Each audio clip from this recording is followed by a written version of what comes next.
मैं यहाँ पर देखिए एक चीज स्पष्ट करना चाहूंगा, ये गोल सेटिंग हो रही है। ओके।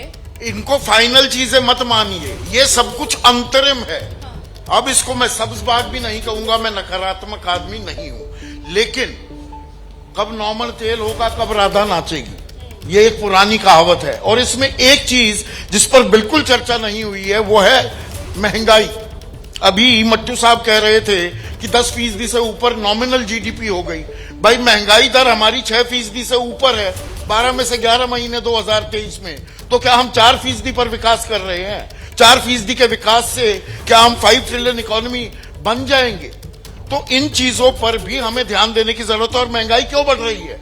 महंगाई इसलिए नहीं कि बहुत जबरदस्त मांग है, मारामारी हो रही है, लोग बाजार में सामान खरीदने के लिए निकल रहे हैं। सप्लाई साइड कॉन्स्ट्रेंट्स हैं। हम इकोनॉमिक कॉरिडोर बनाने की बात कर रहे हैं, रेलवे कॉरिडोर, सड़कें सब बन रही हैं, पर लॉजिस्टिकली सप्लाई नहीं हो पा रहा और उसी के चलते प्राइवेट इन्वेस्टर तो का भरोसा नहीं आ पा रहा। रोड ब्लॉक्स जब तक हम दूर नहीं करेंगे और देश कंजम्पशन थोड़ी नहीं करेगा तो सही आंकड़े कैसे आएंगे हमारे सामने? मट्टू साहब आ रही हूँ, जवाब तैयार रखेगा, लेकिन पहले शुक्ला जी कुछ जोड़ना चाह रहे थे। अभी संदीप भाई जो बोल रहे थे, ढांचागत विकास में भारत में 2 सेक्टर के काम स्पष्ट दिखाई दे रहे हैं, एक रेलवे, एक रोड ट्रांसपोर्ट मिनिस्ट्री।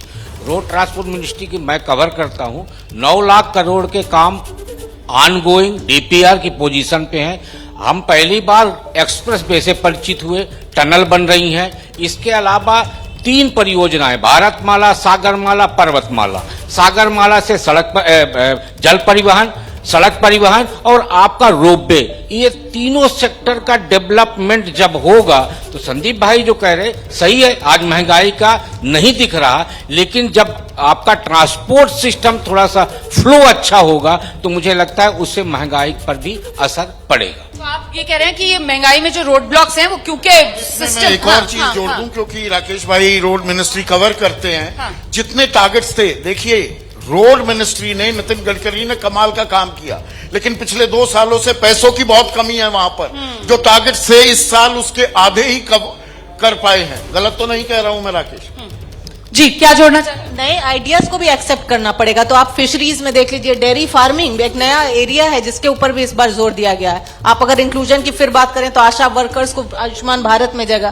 तो कहीं ना कहीं हमें नए ideas, out of the box ideas को भी देखना। बड़े नए आइडियाज इस बार बजट में आए हैं, उस पर भी आगे और विस्तार से चर्चा करेंगे, लेकिन पहले मट्टू साहब, यहाँ पर जो सवाल उठाए जा रहे थे ना वहां पर चौधरी साहब की तरफ से, कि आपने जो बात की थी, मैं 2 बातें इसमें कहूंगा। देखिए, एक एम्प्लॉयमेंट की बात आपने कही है। एम्प्लॉयमेंट जो है उसमें जो है, अगर हम कृषि अपना क्षेत्र देखें, ये सबसे ज्यादा वो देता है। पर इसमें एक समस्या ये है कि हमारे यहाँ पे 85% जो किसान हैं वो स्मॉल एंड मार्जिनल फार्मर की कैटेगरी में आते हैं, जिसमें की होल्डिंग 2 एकड़ या उससे कम होती है।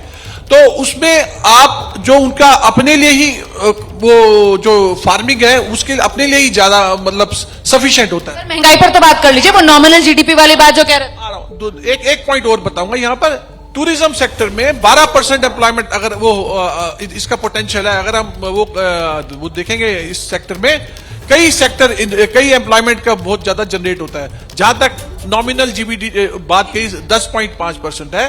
देखिए, इंडियन इकोनॉमी जो है वो इंक्रीजिंगली इंटीग्रेट हो रही है ग्लोबल इकोनॉमी से। तो जो ग्लोबल हैपनिंग्स होती है उसका स्पिल ओवर इम्पैक्ट आता है हमारे पे।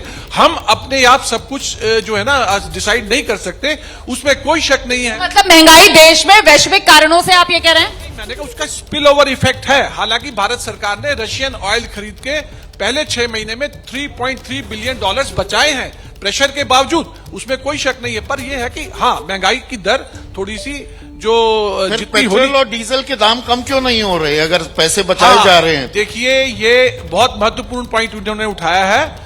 ये ग्लोबल प्राइसेस भी फ्लक्चुएट हो रहे हैं, पर सरकार ने इसमें जो एडिशनल एक्साइज लगाई है वो उनके लिए एक सोर्स ऑफ रेवेन्यू है। यहां पर मैं उनसे सहमत हूं, इनको घटाना चाहिए। पेट्रोल के दाम घटने चाहिए और मुझे उम्मीद है कि घटेंगे आने वाले 10-15 दिन में या महीने 2 महीने इलेक्शन अनाउंस होने से पहले।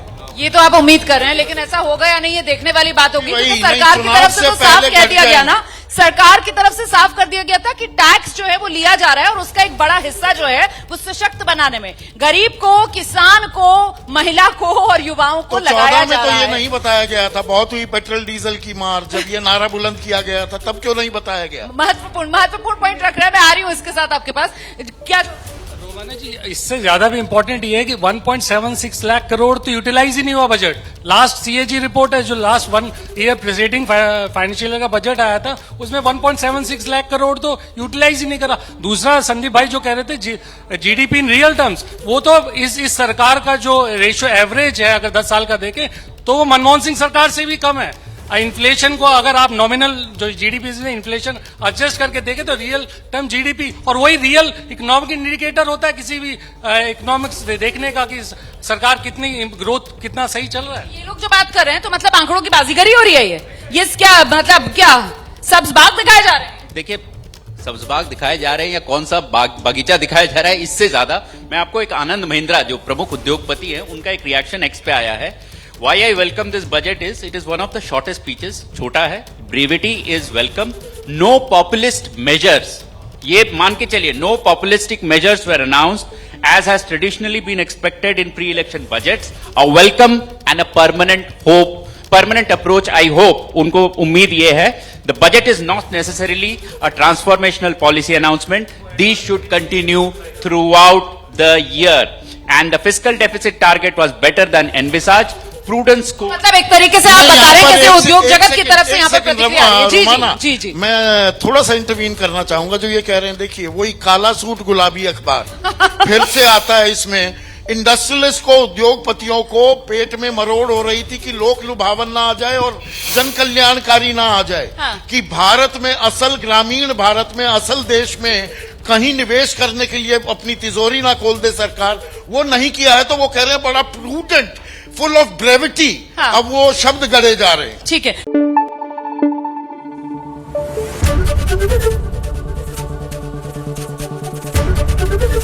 एबीपी न्यूज आपको रखे आगे।